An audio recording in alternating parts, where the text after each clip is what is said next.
Hello guys, welcome to my channel. I hope आप सबको मेरी वीडियो अच्छी लगी हो। चलिए आज हम उन सभी वीडियोस जो हिस्ट्री की बनाई हुई हैं उन सब का रिवीजन करते हैं। अगर आपको कुछ भी समझ ना आए या कुछ पूछना हो तो आप कमेंट्स में बता सकते हैं। चलिए रिवीजन स्टार्ट करते हैं। चलिए टॉपिक क्या था हमारा?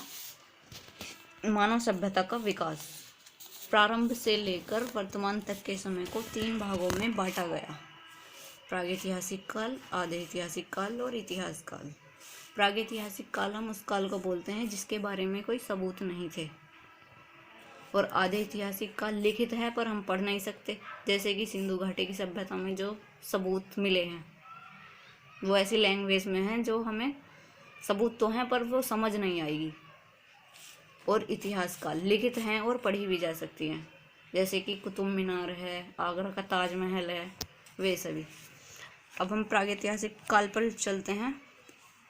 प्रागैतिहासिक काल के 3 पार्ट हो प्रागैतिहासिक काल के 3 पार्ट हैं: पूरा पाषाण काल, मध्य पाषाण काल और नवपाषाण काल। प्राचीन इतिहास में और आधे ऐतिहासिक काल में सिंधु घाटी की सभ्यता या उत्तर पाषाण काल।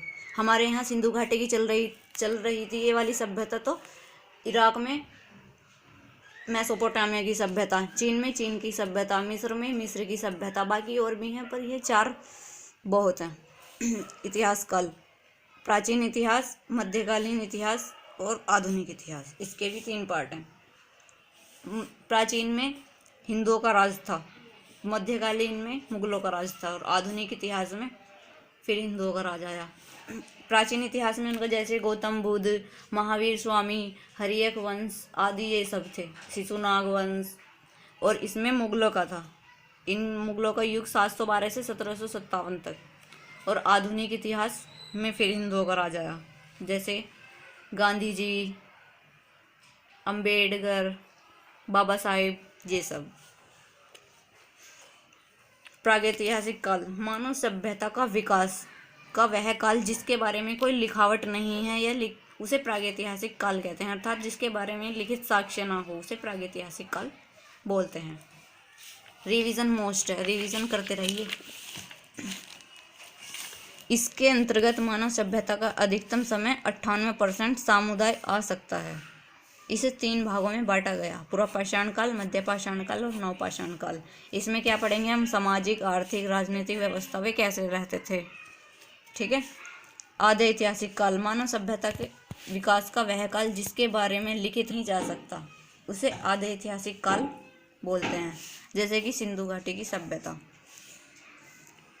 इतिहास काल: मानव सभ्यता का विकास जिसके समय को लिखित जिसके सबूत हैं और पढ़ा भी जा सकता है, उसे हम इतिहास काल बोलते हैं। चलिए पूरा पाषाण काल एक बार डिटेल में पढ़ लेते हैं। इसका समय 25 से 20 लाख ईसा पूर्व माना जाता है। पूरा पाषाण मतलब ये पत्थर का काल था, तो इसे क्वार्टजाइट का उपयोग किया जाता था। पैलेयोलिथिक एज बोला जाता है। चलिए, इस काल का मानव कैसे अवस्था में रहता था? नग्न अवस्था में रहता था, और वर्षा व सर्दी से बचने के लिए वृक्षों की छाल व पत्तों, पशुओं की खाल अपने शरीर पर पहनता था। इस काल का मनुष्य शिकारी तथा शिकार की तलाश में इधर उधर भटकता रहता था। जंगली जानवरों से स्वयं को बचाने के लिए समूह बनाकर गुफाओं में या घने वृक्षों की शाखाओं पर रहता था। आज भी देख सकते हैं आप, डिस्कवरी पे समूह बनाकर चलते हैं। जैसे हिरन है तो हिरन का ग्रुप होगा, हाथी है तो हाथी का ग्रुप होगा, एग्जाम्पल में। पूरा पाषाण काल का मानव शुरू में कंदमूल क्या होता है पता है? कंदमूल होता है शकरकंदी खाते थे, मीठे, स्वीट पोटैटो बोलते हैं जिसे। और जंगली फल फूल खाकर अपना पेट भरता था। इसके बाद अपने छोटे छोटे जीव जंतुओं का शिकार करके उनका कच्चा मांस खाना शुरू कर दिया। फिर कच्चा मांस खाया होगा तो उन्हें अच्छा नहीं लगा होगा, तो उन्होंने क्या करा? आग की खोज कर दी।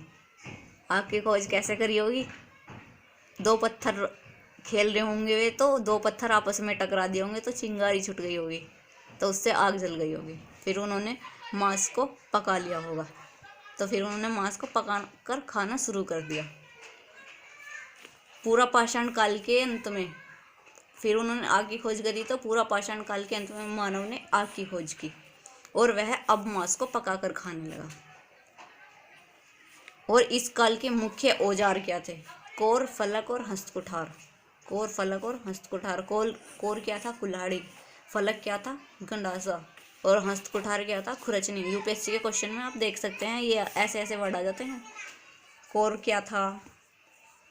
ये सब आदि चीजें। इस काल का मानव खाद्यान्न संग्रह करने लगा था, मतलब उसे पता चल गया था कि 3 टाइम भूख लगती है, सुबह, दोपहर और शाम। इसीलिए वो थोड़ा थोड़ा भोजन दोपहर के, जैसे वो अब सुबह खा लिया तो दोपहर को भी थोड़ा बचाने लग गया था और शाम के लिए भी। एक पूरा पाषाण काल फिनिश्ड। और अब एक नोट पॉइंट, क्वेश्चन 1, बताओ इनमें से कौन सा स्थान है जहाँ पर पूरा पाषाण की चित्रकला के अवशेष मिले हैं? तो इसका आंसर है भीमबेटका, मध्य प्रदेश। मध्य प्रदेश। पूरा पाषाण काल में औजार कैसे थे? खुदड़े तथा साइज में बड़े थे। बस इतना ही बहुत है पूरा पाषाण काल के लिए, इतना ही पढ़ लेना बहुत है, काफ़ी। अब हम स्टार्ट करते हैं मध्य पाषाण काल, मेसोलिथिक एज बोला जाता है इसे। इसमें इस काल के औजार हथियार छोटे थे और उनमें लकड़ी तथा सींग का हत्था लगा होता था। देखा कितना ज्ञानी मानव है, तरक्की करता जा रहा है। मछली पकड़ना मनुष्य ने मध्य पाषाण काल से शुरू किया और इस काल में भी मनुष्य अपना जीवन यापन शिकार तथा कंदमूल संचय करके करता था। चलिए, मध्य पाषाण काल में यही बहुत है। अब नव पाषाण काल पर चलते हैं, नियोलिथिक एज।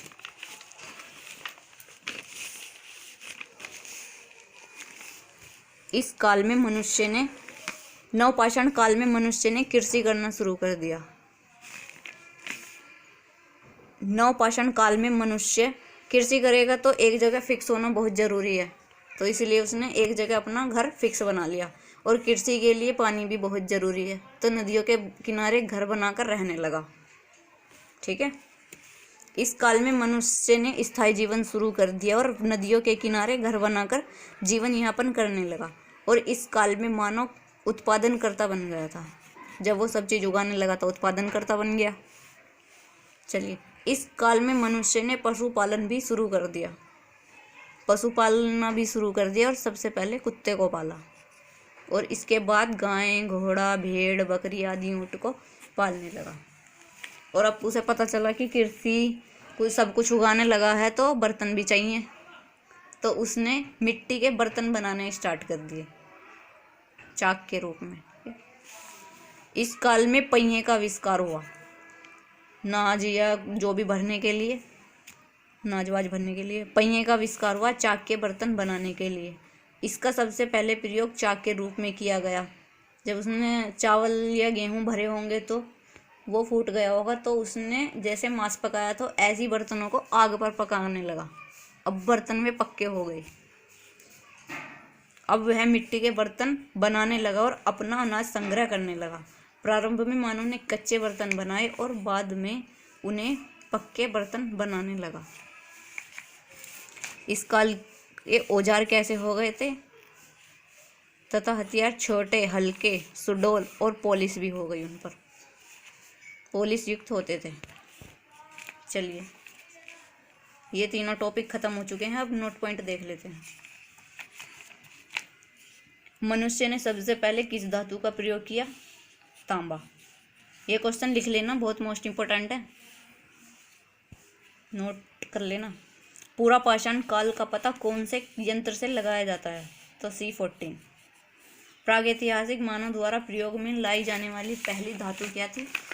तांबा। उसके बाद पीतल, पहले तांबा है, फिर जस्ता है, फिर पीतल है, फिर लोहा। उत्तर वैदिक काल में क्या आएगा? लोहा, उत्तर वैदिक काल। चलिए, मानव का वैज्ञानिक नाम क्या है? Homo sapiens. और इसका अर्थ क्या होता है? ज्ञानी मानव। देख सकते हैं आप उसने किस किस की खोज की। इसीलिए इसका होमोसैपियंस का अर्थ क्या होता है? ज्ञानी मानव। भारत में प्रागैतिहासिक स्थलों को खोजने का कार्य कौन करती है? जो ये खोजते रहते हैं हर चीज़, तो उसका कार्य कौन करता है? भारतीय पुरातत्व या सर्वेक्षण विभाग। भारतीय पुरातत्व विभाग के जन्मदाता कौन है? स्टार्टिंग में किसने किया था ये? अलेक्जेंडर कनिंघम, शुरुआत जिन्होंने की थी। और भारतीय पुरातत्व विभाग की टीम किसके काल में पड़ी? लॉर्ड कर्जन, यानी कि 1905 की बात है। बंगाल का विभाजन के समय था लॉर्ड कर्जन। तो उस समय भारतीय पुरातत्व विभाग के महानिर्देशक कौन थे? Sir John Marshall. मानव द्वारा प्रयोग में लाया जाने वाला पहला औजार। ये सब क्वेश्चन है, पूछ लेते हैं, ये आए हुए हैं पेपर में। मानव द्वारा प्रयोग किया जाने वाला पहला औजार है कुल्हाड़ी। चलिए, प्रागैतिहासिक काल का टॉपिक खत्म। पुरापाषाण, मध्यपाषाण, नवपाषाण। अब हम पढ़ते हैं आधे ऐतिहासिक काल का रिवीजन। आधे ऐतिहासिक काल में क्या? विश्व की सभ्यताएं, जैसे यहाँ पर सिंधु घाटी की सभ्यताएं चल रही थी, ऐसी इराक में मेसोपोटामिया की सभ्यता, मिस्र में मिस्र की सभ्यता, और इंडिया में सिंधु घाटी की सभ्यता, और चीन में चीन की सभ्यता। सिंधु घाटी को इंडस वैली सिविलाइजेशन, और इसका टाइम भी पूछ लेते हैं पेपर में, 2500 BC से 1750 BC। और एक क्वेश्चन जरूर आता है, सिंधु घाटी की सभ्यता कौन से काल में पड़ी? तो आधे ऐतिहासिक काल में पड़ी। सिंधु घाटी की सभ्यता आधे ऐतिहासिक काल में पड़ी। चलिए, विश्व की सबसे पुरानी सभ्यता मेसोपोटामिया की सभ्यता। और विश्व की सबसे पुरानी सभ्यता मेसोपोटामिया की सभ्यता है। मेसोपोटामिया की सभ्यता का क्षेत्र क्या था? इराक। मेसोपोटामिया इराक में पड़ता है, तो इराक की सभ्यता थी ये। मेसोपोटामिया का अर्थ क्या होता है? दो नदियों के बीच का क्षेत्र। दो नदी जैसे ये हैं जारी होंगी, तो उनके बीच का क्षेत्र। दो नदी ये, एक ही नदी एरी, एक नदी एरी, इन दोनों के बीच का क्षेत्र दोआब कहलाता है। चलिए, कौन सी दो नदियां थी वे जिनके बीच में ये बसा था? दजला और फरात। ये दजला हो गई, ये फरात हो गई। इंग्लिश में ये तिग्रिस होगा, ये यूफ्रेट्स। दजला और फरात किस नदी के ज़्यादा पास था? तिग्रिस नदी के, इस वाली, ये वाला। और यहाँ पे क्या हुआ था? सबसे पहले चाक का सबसे पहले प्रयोग यहीं पर पाया गया। चाक का सबसे पहले प्रयोग यहीं पर हुआ था। इराक की राजधानी बहुत आती है पेपर में, राजधानी पूछ लेते हैं, पैट में देखना। इराक की राजधानी बगदाद। आमेर, सुमेर और बेबीलोन इराक में स्थित हैं। और बेबीलोन में क्या हुआ था? सिकंदर की मृत्यु। आगे पढ़ाऊंगी मैं, ये याद रखना। बेबीलोन में सिकंदर की मृत्यु। चलिए, इराक मेसोपोटामिया की सभ्यता में इतना ही बहुत है। आगे चलते हैं। मिस्र की सभ्यता। मिस्र की सभ्यता नील नदी की देन कहा जाता है। मिस्र कहाँ पड़ता है? दक्षिण अफ्रीका में। मिस्र की सभ्यता, मिस्र कहाँ पड़ता है? दक्षिण अफ्रीका में। तो मिस्र की सभ्यता नील नदी की देन कहा जाता है। विश्व की सबसे लंबी नदी, क्वेश्चन है ये, विश्व की सबसे लंबी नदी कौन सी है? नील नदी। विश्व की, पूरे वर्ल्ड की। और कहाँ पर बहती है? दक्षिण अफ्रीका महाद्वीप में। टोटल 7 महाद्वीप है ना, तो अफ्रीका महाद्वीप में, दक्षिणी अफ्रीका महाद्वीप में। विश्व की सबसे बड़ी नदी, ये तो हो गई लंबी, और ये है विश्व की सबसे बड़ी नदी अमेज़न, तथा दक्षिण अमेरिका में बहती है ये। यह सभ्यता नील नदी के किनारे स्थित है। और यहाँ पर क्या? मिस्र की राजधानी काहिरा। मिस्र की सभ्यता में राजाओं को क्या कहा जाता था? फेराव। ऐसे ऐसे पूछ लेते हैं, फेराव क्या था ये सब। मिस्र की सभ्यता में राजाओं को फेराव कहा जाता था। मिस्र के लोग मूर्तों को संग्रहित इकट्ठा करके रखते थे और उन्हें मम्मी कहते थे। मिस्र के शासक मतलब राजा की कब्रों को पिरामिड कहा जाता था। और मिस्र के पिरामिड 7 अजूबों में था, अब हटा दिया है, अब क्या है? चिचेन। चलिए आगे बढ़ते हैं। चीन की सभ्यता। प्राचीन चीन की सभ्यता का विकास। चीन में कौन सी नदी है? हुआंगो। इससे आपकी ज्योग्राफी भी तैयार होगी। 2 सब्जेक्ट, हिस्ट्री और ज्योग्राफी। प्राचीन चीन की सभ्यता का विकास हुआंगो नदी की घाटी में हुआ और यह नदी चीन के उत्तरी क्षेत्र में बहती है। यह नदी चीन के उत्तरी क्षेत्र में बहती है। हुआंगो नदी को पीली नदी भी कहा जाता है क्योंकि ये पीले सागर में जाकर मिल जाती है। चीन की राजधानी बीजिंग, इराक की राजधानी बगदाद, मिस्र की राजधानी काहिरा। और चाइना ने क्या क्या किया देखिए। पुच्छल तारा सबसे पहले चीन में देखा गया 240 एडी में। पुच्छल तारा वो है जो 100 साल में एक बार दिखता है। और दिशा सूचक यंत्र का आविष्कार भी चाइना में हुआ। दिशा सूचक यंत्र का आविष्कार चाइना में हुआ। और कागज का आविष्कार भी चाइना में हुआ और कागज पर छपाई का काम भी चाइना में हुआ। चीन के लोगों ने पता लगाया कि साल में 365 दिन होते हैं, लेकिन जीरो की खोज भारत ने की। आपने गाना सुना होगा, जब जीरो दिया मेरे भारत ने। नहीं सुना हो तो सुन लेना। और पेय पदार्थ के रूप में, चाय के रूप में सबसे पहले इसका आविष्कार चाइना ने किया। और भूकंप का पता लगाने का यंत्र का आविष्कार चाइना ने किया। रेशम का कीड़ा शहतूत के पेड़ पर होता है, चाइना ने पता लगाया। और रेशम के हल्के वस्त्रों का निर्माण भी चाइना ने सबसे पहले चाइना में होगा। चलिए, रिवीजन हो चुका और आज हम पढ़ने वाले हैं सिंधु घाटी की सभ्यता। New topic. चलिए, सिंधु घाटी की सभ्यता कौन से काल में पड़ी? क्वेश्चन बताया था अभी मैंने पीछे। सिंधु घाटी की सभ्यता आधे ऐतिहासिक काल में पड़ी और इसका इंग्लिश में बोलते हैं इंडस वैली सिविलाइजेशन। और इसका टाइम भी पूछ लेते हैं कभी कभी एग्जाम में, 2500 BC से 1750 BC। सिंधु घाटी की सभ्यता को अनेक नामों से जाना जाता है। हड़प्पा की सभ्यता, कांस्य युगीन सभ्यता, मात्र सत्तात्मक सभ्यता, व्यापारिक सभ्यता और शहरी सभ्यता। सिंधु घाटी सभ्यता के बहुत नाम हैं। हड़प्पा सभ्यता, कांस्य युगीन सभ्यता, मात्र सत्तात्मक सभ्यता, व्यापारिक सभ्यता और शहरी सभ्यता। हड़प्पा सभ्यता इसे क्यों कहा जाता है? क्योंकि सबसे पहला खोजा गया स्थल हड़प्पा था।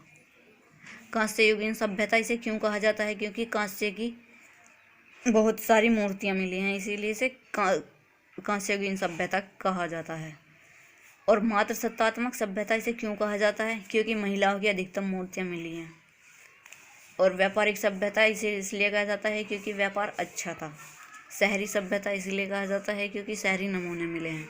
चलिए अब आगे बढ़ते हैं। हड़प्पा की सभ्यता सबसे पहले 1921 में डॉक्टर दयाराम साहनी ने हड़प्पा शहर की खोज की। सबसे पहले 1921 में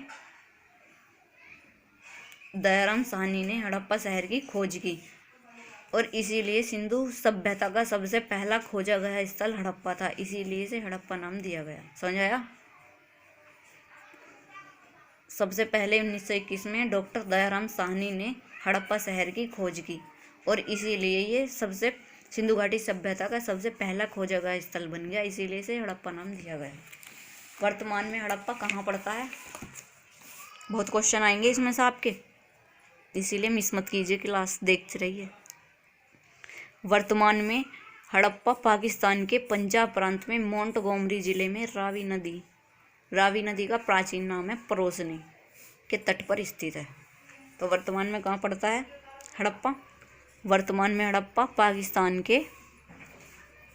पाकिस्तान के पंजाब प्रांत में मोंटगोमरी जिले और रावी नदी, और प्राचीन नाम क्या है रावी का? रावी मतलब राइस परोसनी, तो ऐसे भी याद कर सकते हैं।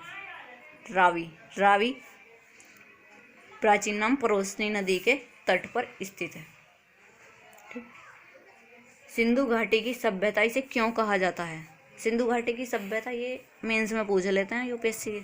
सिंधु घाटी की सभ्यता इसे क्यों कहा जाता है? सिंधु घाटी की सभ्यता इसे इसलिए कहा जाता है क्योंकि जब प्रारंभ में खुदाई की गई थी तो अधिकतर स्थल सिंधु नदी के आसपास ही पाए गए, इसीलिए इसे सिंधु घाटी की सभ्यता कहा जाता है। लेकिन बाद में इसके कुछ स्थल सिंधु नदी से काफ़ी दूर भी पाए गए। चलिए, कांस्य युगीन सभ्यता इसे क्यों कहा जाता है? कांस्य किस से मिलकर बना है? कांस्य क्या है? मिश्र धातु। कांस्य को ब्रोंज बोला जाता है। तांबा और टीन से मिलकर बना है कांस्य। चलिए, कांस्ययुगीन सभ्यता। सिंधु घाटी की सभ्यता को कांस्ययुगीन सभ्यता क्यों कहा जाता है? इस सभ्यता की खुदाई में कांस्य की अनेक मूर्तियां मिली हैं। कांस्य की नृत्य की मूर्तियां मिली हैं, इसीलिए इस सभ्यता को कांस्य युगीन सभ्यता कहा जाता है। सिंधु घाटी सभ्यता को मात्र सत्तात्मक सभ्यता क्यों कहा जाता है? क्योंकि खुदाई में अनेक अधिकतम मूर्तियां महिलाओं की मिली, इसीलिए यह कहा जा सकता है कि इस सभ्यता में अनेक महिलाओं की मुख्य भूमिका थी, इसीलिए इसे मात्र सत्तात्मक नाम दिया गया। सिंधु घाटी की सभ्यता को मात्र सत्तात्मक। महिलाओं की स्थिति। व्यापारिक सभ्यता। सिंधु घाटी की सभ्यता को व्यापारिक सभ्यता इसीलिए कहा जाता है क्योंकि खुदाई से प्राप्त साक्ष्यों से यह पता चला है कि सिंधु घाटी के लोगों का मुख्य व्यवसाय व्यापार था और इनका व्यापार खाड़ी के देशों आदि मिस्र आदि से होता था। इसका समय इनका व्यापार परिपक्व मतलब अच्छा था, सभ्यता का था, इसीलिए इस सभ्यता को व्यापारिक सभ्यता कहा जाता है। और इसे शहरी सभ्यता। सिंधु घाटी की सभ्यता को शहरी सभ्यता क्यों कहा जाता है? क्योंकि इस सभ्यता को शहरी सभ्यता इसलिए कहा जाता है क्योंकि जितने भी स्थल खोजे गए सभी का प्रारूप शहरी था।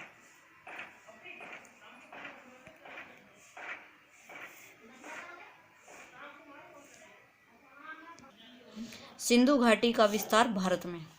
शहरी सभ्यता। सिंधु घाटी का विस्तार भारत में कैसा है? चलिए देखते हैं।